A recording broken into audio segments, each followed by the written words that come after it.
Hey, everybody. Welcome into Saturday Evening Quarantine, Volume 3. David Jackson, Hall of Famer Steve Brown, Randy Jackson on the Mass General Store sideline with you today. And in full disclosure, we are recording this in the morning. Brownie is not sitting in an igloo down there with light coming through the windows.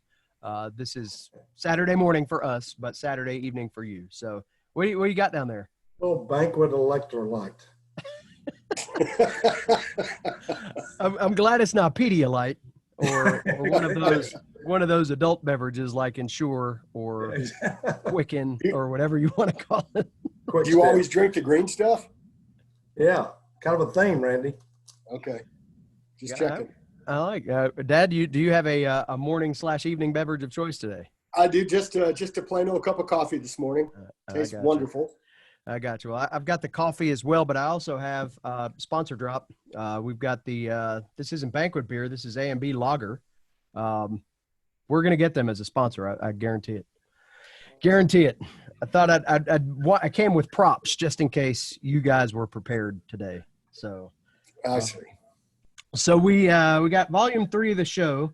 We got plenty of things for you this week. We got a Yard Like Brian coming up. We've got an archival segment.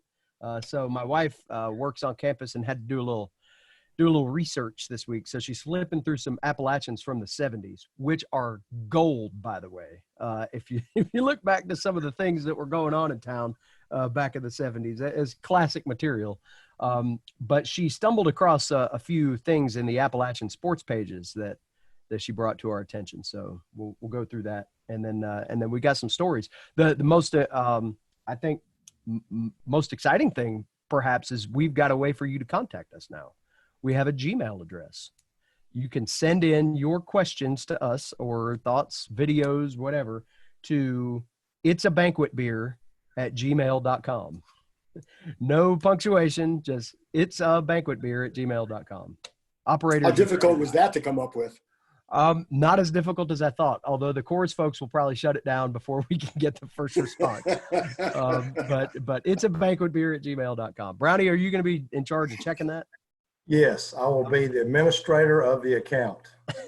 Uh-oh. It involves technology, Brownie. I know. Scary.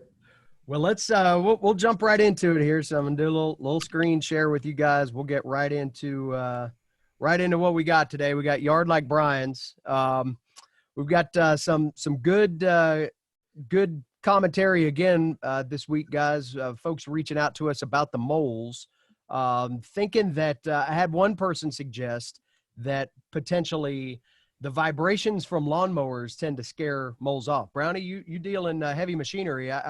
What say you? I'll say no. I'll say that from experience. I have to cut mine about once a week, and I've got both a push mower and a ride lawnmower, and that's not worked. Now, I'll tell you what I did last week. Went and got some more of it's called Merit. I don't even know how you spell it. It wasn't any on the bag. I don't know, it's expensive, but I put out 2 bags of Merit, almost like a fertilizer type mix. I put 2 bags earlier the week. Then I got a big rainstorm, put 2 more bags. So give it a couple of days. The guy said 2 to 3 days, we'll see a noticeable difference. See if the cow patties and the trails disappear. Is that EPA approved stuff, or is this black bag stuff? It must be. He sold me a mask and a pair of gloves. That kind of worried me a little bit. You fit right in today. When you apply the Merit to whatever that stuff was you put down last week, yeah, that killed everything in your yard, how do those two things work together? Well, it's a little barren right now. We did some replanting, and I was told the tip last week, stay in the gravel. So I stayed in the gravel with my weed killer. But interesting to see if, I have heard you talk about the vibration of the mowers. They sell all kinds of things online about almost like the stuff you put inside your house. You plug them up to the outlets, and they do some kind of weird sonic vibration. So there's all kinds of things they sell like it on Amazon. That might be my next step. David, I told you we used to have one of those back when you were a kid. I had one and got rid of the mole that we had. We only had one, but he disappeared. So maybe it worked. I know. I used to run around the yard carrying that thing like a torch. It actually turned my hair red. I was blonde before. I had the Olympics in the backyard. That was the torch. I know one thing. I'm impressed by Randy's backdrop. He's from Pier 1 this week, sponsored. Maybe we'll get another sponsor, huh? We Nice got Pier picture. 1, A and B. This is called Stadium Lights back here. I like that. So I figured it would be, an appropriate backdrop for our discussion. Is there a stadium back there though? Or is that No, just, there's I always thought that buildings was a back street. there, but if you look at the picture, the light Oh. emanates out, and it looks like there's a stadium back there. Wow, we've upped the vocabulary here. We got emanates on episode 3. Oh man, well I'll be interested to see how the merit works out there, Brown. I hope that's I hope good. there's some merit to it. Yeah, dad jokes coming from the Supreme. Well, cool. Well, anybody else with any yard tips, any yard suggestions for this week? I can't My tell you. yard guy's coming Monday, so I'm going to ask him some things. Maybe next week I'll have some good things for you. My yard guy. I like it. My You got to yard have guy, a yard guy. AKA 12-year-old kid down the street that brings his push mower. Well, it's finally warming up here enough to where we actually all have yards. So we'll see how that goes up here. It's time to mow, but it's also so foggy we can't see across the street this morning. So all right, so that does it for Yard Like Brian's. We've got a new segment, a little bit of an archival feature. This is called From the Archives. So as I mentioned a moment ago, the wife was working this week on some things and was flipping through the Appalachian Archives, which apparently you can access somehow off the ASU library site. I used to go to the library all the time to research things for that Mountaineer flashback thing that we did. And I actually had to go and get the microfilm out and go through the thing. I'd sit down there for hours because I'd stumble across everything else. It was like, oh yeah, I got the story of that game, but wait a minute, what were they showing at the movie theater again? So there were some interesting tidbits in there. But she came across a few gems here. So our friend Rick Beasley, of course, part of the Brown to Beasley combo, was a legend in his own world and in most worlds. He was like an AP All-American, something like that. So anyway, after he graduated a year after you, right, Brownie? No, same year. No, same year. Okay. So so as Beasley was getting ready to make his mark on the league, the Appalachian, which I think is one of the boldest headlines you'll ever see, disappointed for Beasley, and this is topical with the NFL draft coming up. They came out with this gem. NFL teams failed to select Beasley. I think that's taking a shot at our guy there.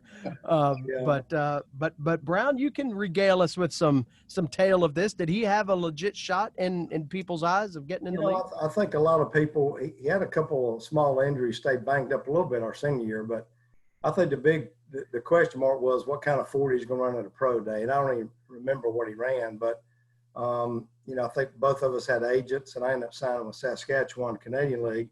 I think the big question with Rick was he tweaked a knee, and I think they were worried about his 40 time. So he signed with a free agent, I believe, with the Houston Oilers. I remember him telling, he was in a meeting, looked in the back, and there was Jack Tatum, the assassin, with his hat turned around backwards, staring down at everybody like he's going to kill somebody.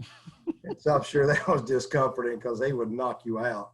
But I think he lasted, a couple of weeks and got cut with the training camp with Houston. But, Rick came, we probably told the story before, but he came on board as a freshman, weighed like $145. But, he's athletic and run. We were so bad defensively, he started most of the year free safety.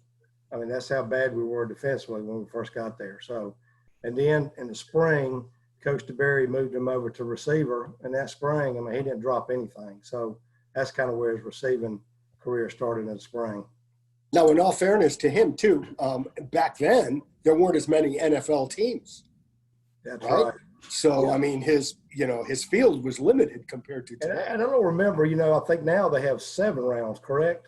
But I think back then, and I might be wrong, but I think they had 10 or 12 rounds back then. So there was more rounds to go, but he signed as a free agent. We both made a little money bonus-wise, and, it was interesting times back then because, you didn't have social media and how the stuff you have now. They came and worked you out, would ask a lot of questions, I'm sure, the training staff. But the big, question with Rick was downhill speed. Interesting. I'd never heard that he played defense before. Oh yeah, I started the whole year as a freshman. How about that? How So, about that? so knowing knowing his ability to chat somebody up, how much trash did he talk on the defensive side of the ball? I think we were so bad up front. He probably led the team in tackles this freshman year. He didn't do a whole lot of chatting. We were pretty fine. All right. So another archival photo. Here is the legend himself right here, getting ready to. He's cocking the arm back, ready to sling that thing up to Howard's knob. This is offensive line coach Mike Martin looking on. I'm guessing that this is Mike Martin over here. That's correct. All right. Yeah. Who is this cat over here? You know, I'm trying to think. I think he was a graduate assistant, and I know the face, but I can't remember his name. Coach Martin was the guy that always had a big old chew in his mouth. And, you know, I come up there as a recruit. Back then, you came to a game, and then I came into Coach Breakfield's office. He had Coach DeBerry and Coach Martin and Coach Breakfield. And Coach Martin always had a big chaw in, and I couldn't understand what he's saying. And he asked me, you know, what were we talking? Excuse me? And he said, what's it going to take to get you to sign a Cadillac? And I was thinking, hell, I don't have any offers anywhere. I'm coming if y'all offer me. I didn't say that, but that's what I was thinking. But he was a great guy and a really good offensive line coach. And he spent a long time at Appalachian. Then he spent a lot of time as a very successful high school coach in North and South Carolina.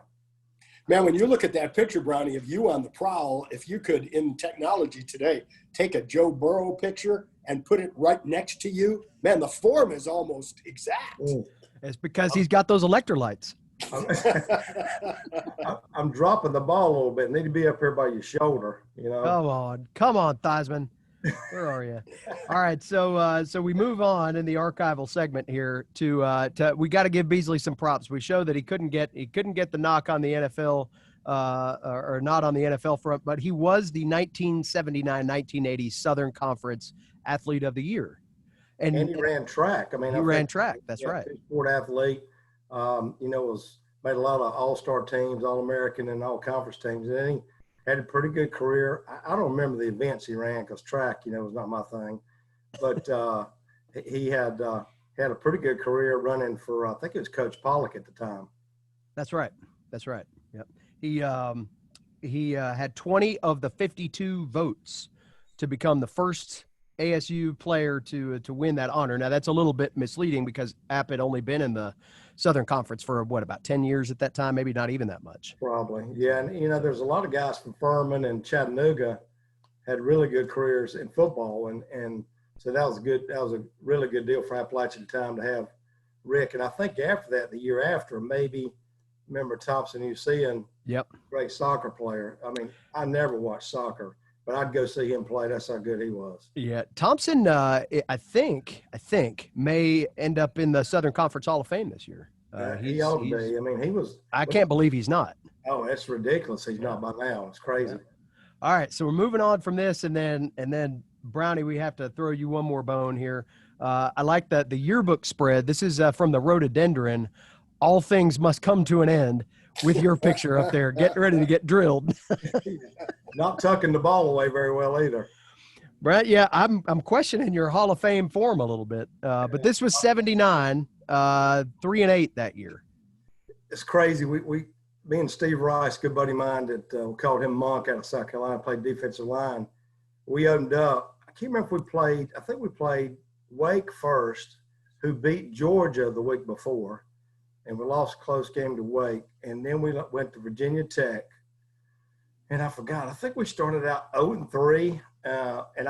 We always talk about we felt like we had more talent on both sides of the ball, went 3-8. But it's one of those, lost a lot of close games. It got to be the end of the fourth quarter. Like, how are we going to lose this one? Is that type of role we got on. Interesting. That article or that little lead in there to the pictures said that one of the biggest surprises to that season was Breakfield retiring and used the line came as a complete shock to the players. Was that the case? Well, yeah, it really was. But I've talked to a couple of coaches since then. I didn't realize that his wife had been sick prior to that time with cancer. And a lot of people, including guys that graduated 2 or 3 years before me, said during those times he would kind of disappear, and he was taking his wife, I think it was to Winston or Johnson City for treatments. And, you know, you might want to ask Rochelle about that, but that's the kind of thing that nobody knew. Coach Brakefield is kind of a man's man, kept everything under a cloak and dagger, never said anything about that. And then we had the tough season, and we got caught in, I think it was the Sunday after that last game, and he announced he's retiring. It caught us all really off guard. Wow. And then Mike Working after that, right? Yeah, Coach Working came in. That was kind of interesting to figure out who was going to get the job. And, of course, Coach DeBerry was shooting for it. And best thing ever happened to him probably was not getting it, going off and, you know, with Ken Hatfield, Arkansas, then having a great career at Air Force. And, you know, after that, he just took off. Interesting. Well, there's your history lesson this week from the archives. How about that? Take you a swig. Get you some. Flipping through those pages can alter one's potassium. So we were asked about again some stories from the road this week, and one of our Facebook comments came from somebody that wanted to know some stories from Michigan, and we haven't really talked a lot about Michigan. That's obviously one of those subjects everybody likes to bring up. But Brownie, I know you mentioned the story of getting run out of the stadium the day before that game while you were on your secret intel. But I don't think we've discussed Michigan outside of that. Yeah, I think a lot of guys that I know and always ask about, they hear Coach Moore talk about how few players we played as far as the number of people. Yeah. And if you remember correctly, guys, it was hot. That Friday Friday we're setting up, and Saturday it was really hot. And I think back then you take a look at how I think physically, condition-wise, we're in great shape. And in the fourth quarter, I think Michigan defensively got a little tired. And I think that our strength and conditioning guy, I think at that time was Jeff Dillman, he did a great job having those guys ready to play. I think Michigan, I think I told you, David, when we came back up, you know, they didn't look quite as athletic when you're down there pre-game as LSU and some of the other teams we played before. Looked shorter, a little bit more stocky. But I think conditioning, I don't think anybody understands, if you weren't at the ball game, how hot it was there and how conditioning played a role in that game. It was a little toasty down there. And so one of the things that I think is one of the untold secrets of the road overall, and I can't remember if you did this on this trip or not, but, you know, we would go and set up our equipment on Fridays, and we'd be around the stadium usually about the time walkthroughs were going on. And occasionally we'd get run out of a stadium during an opposing team's walkthrough, but sometimes they would let us just stay in there because we're the radio guys. What the hell do we know, right? And so there were occasions, I remember one specifically, that Brownie would be with us and he'd see something and he would immediately try to find John Wiley at the hotel afterward.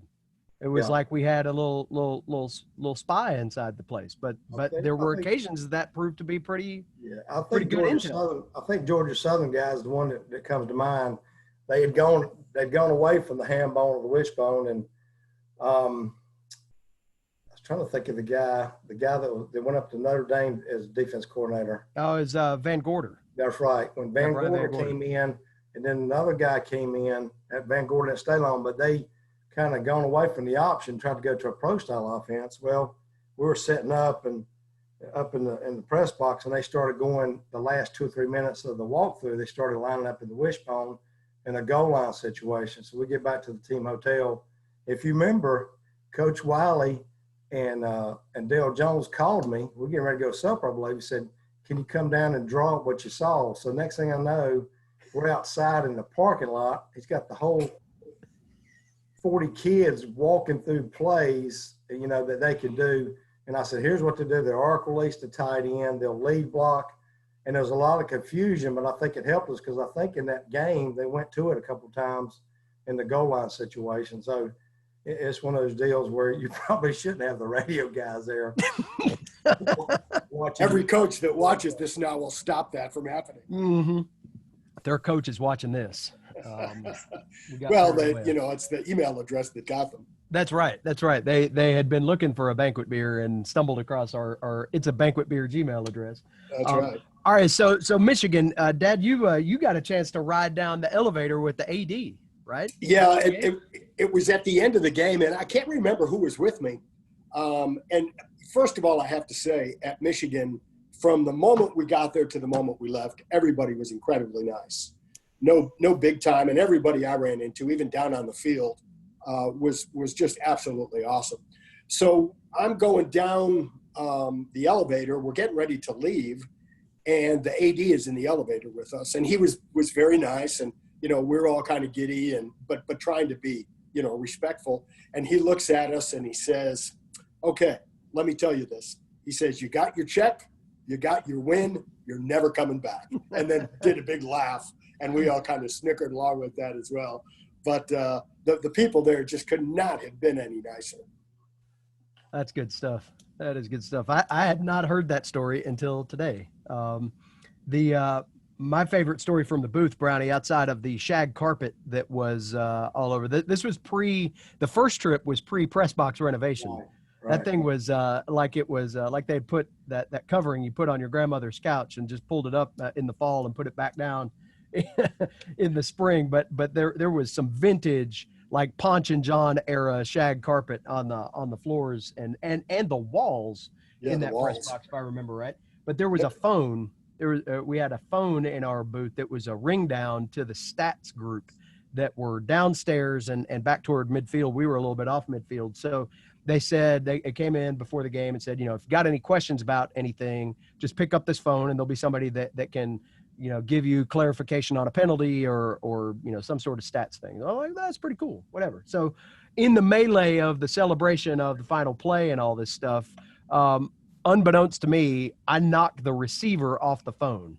So the phone is sitting on the counter and they're just hearing us lose our damn minds. I mean, the whole thing. So I noticed, like when we'd gone to the commercial, I noticed that the phone is off the hook and I like put it up to my ear and the guy was totally on the phone. He's like, "Do you need something?" So I hung up on him at that point, but that booth was a little bit intense. That was right about the time that Mark Spear came running in and told us, I don't even remember what he said. There were words, I think, or grunts or something, but he came in because the coaches were in the booth next to us, and they were kind of happy after that was over with. So we usually got together for breakfast in the morning. That was our game day radio crew ritual, was to go somewhere good for breakfast. Usually try to find a local place and catch some of the game day flavor on our way. And we went to so we were staying outside the airport in Detroit, which will be a story for a future podcast about a return trip to that airport and a trip that may still be going on. But we'll get to that later. We're staying at this airport hotel in Detroit and had to drive over to Ann Arbor, which was maybe a 45, 50-minute ride, something like that. So we decide we're leaving our hotel like 6 a.m. because that game was at noon. And we get over to Ann Arbor, and the first thing we come across is a Brugger's Bagels. And we decide, now we're all decked out in our App State gear and everything. And we sit in there. I don't think the place had been open for more than a couple of minutes. We sit down there, we toast up our bagels, and we're in there, and we got taunted by some fans. And we weren't, we knew that we were up there we were in the submissive role, right? We knew we were going to get up there, get our tails whipped, to get our check and get on out of there and get ready for the Bears the next week from Lenore Ryan. But these guys came up to us and instigated some tomfoolery, Brownie. I don't know if you remember what they said. I do not remember. Enlighten me. There was something about these guys walked up and they kind of saw us, and we were only people in there. And then they got their order, and as they're walking out, they said something to the effect of, like, "All y'all are going to see today is the maize and blue."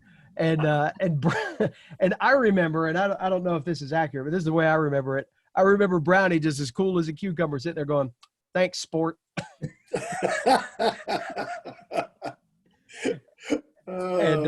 So I think Mike Flynn was with us. He might be able to recount that historically a little bit better. But yeah, we got taunted in the Brugger's Bagels on the way to the stadium, and then I guess we got ours on the way out. Anything else come to mind from that trip, guys? Yeah, one other story I have. If you remember, Dexter Jackson just had a whale of a day that day, and I was down on the sideline. Now, this was only my second year doing this, and Michigan, we had opened up with NC State the year before, which was a big place to go play, but Michigan was that was the top of the hill. So I'm really leery about going down to the sidelines, and I hear all these stories about, you can only do this, you can't go here, you can't go there, you can't do that. On every play, you have to kneel down so you don't block anybody's view. And when the play's over, you can stand up again. So I'm like a jack in the box in the whole, course of the game. Well, Dexter Jackson is just catching everything and going nuts.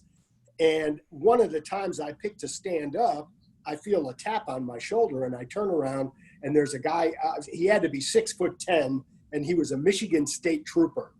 And I turn around, and I mean, my heart just sinks, because I'm thinking, what did I do wrong? I did something wrong. And I looked at him and I said, yes, sir. And he's got a really deep voice. He looks at me and he goes, where'd you guys get that guy? And I just kind of laughed, and really didn't know what to say at the time. My heart was pounding a mile a minute. But they in LSU, and that's another story to tell sometime, Brownie and his hurricane bait story. But that place, Michigan, really had some stringent rules as to your mobility on the sidelines there. So that was a lot of fun, especially to win that game. Oh, I don't know that I'd heard that one before either. That's good stuff. See, you just never know what you get when you break out the Saturday evening quarantine. Well, we've got to I guess end our unless Brownie, do you have any listener questions? Not off the email address yet, of course, but I know some people have chimed into you this week. Yeah, repeat that email address again. I'd like to hear that. It's a banquet beer, all spelled out. No apostrophes or punctuation needed. It's a banquet beer @gmail.com. That's awesome. A lot of guys always ask, as we talked about before, growing up and hearing about the big house, but we may have talked about this before, but when you got there, it seemed like it was 200 years old. Yes, you were disappointed. It was a dump. But everything was old school. I mean, you go into the restrooms, you go into the hallways, and had the real small, hallways leading to the stadium, even the railings on the seat. And I'm sure it's been redone since then, I think. Yes. I think they did a rehab not too long ago. But to me, that was shocking about but it just felt like football. I mean, it was an old-time football stadium. You were with us. So much of the bowl was all bleachers. Yeah. Yeah. I mean, I don't remember seeing a whole lot of armchair kind of seats. But, of course, when you put 100,000 people in there, I mean, it's, it looks a whole lot different. Brownie, you went back up there with us in 14. Yeah. So that was the renovation. Yeah. Was that year. That was and it was beautiful then. I mean, that booth had everything in it you could possibly want, and it was, there were it looked like we went to Florida in 2010, and they had a big, like a donor reception type room that had been for donors. They moved it and they put media in there, and it was the most beautiful room I'd ever been in until we went back to Michigan in 14, and that place was immaculate. And big difference. So yeah, they got some of the residual off all that fanfare from losing the app. They were able to turn that into, hey man, we can't lose to them again. Help us out. Give us some of that, Jack. And they turned it around. So all right, well, yeah. So email us if you got a question, and we'll get to that next week. I do want to close on a bit of an injury update. This, I guess, is brought to you by Appalachian Regional Healthcare System. From the Mass General Store sideline. We don't have any Ozzie and Clover footage today because Ozzie went on the IR yesterday. Oh no! Had a tough day yesterday. Ozzie and Clover doing their normal running around and chasing each other around the neighborhood, and as they're coming back into our yard, we have a tree right as the road kind of bends around our yard, and there's a tree that's kind of right where that bend is. Well, usually they sidestep that thing and juke to the right, and they're off into the backyard.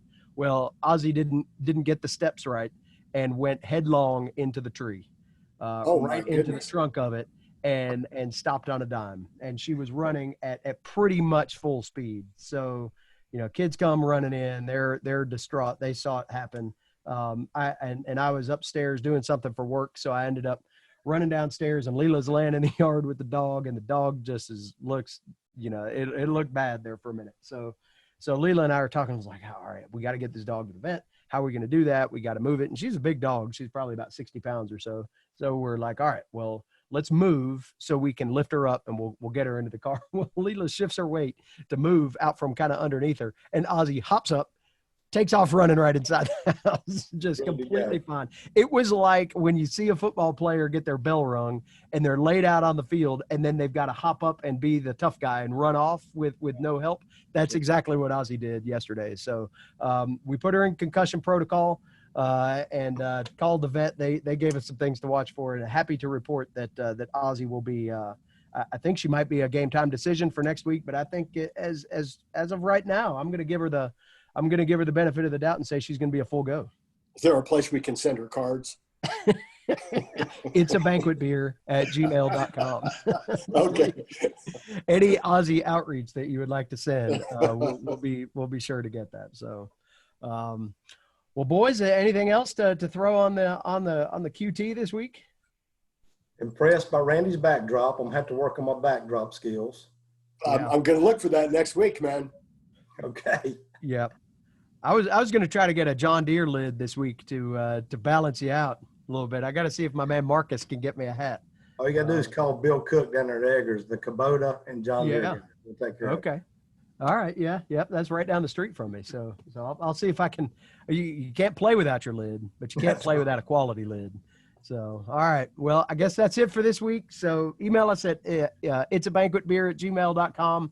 Thanks for watching the Saturday evening quarantine. Stay safe out there, everybody. Bye. See ya.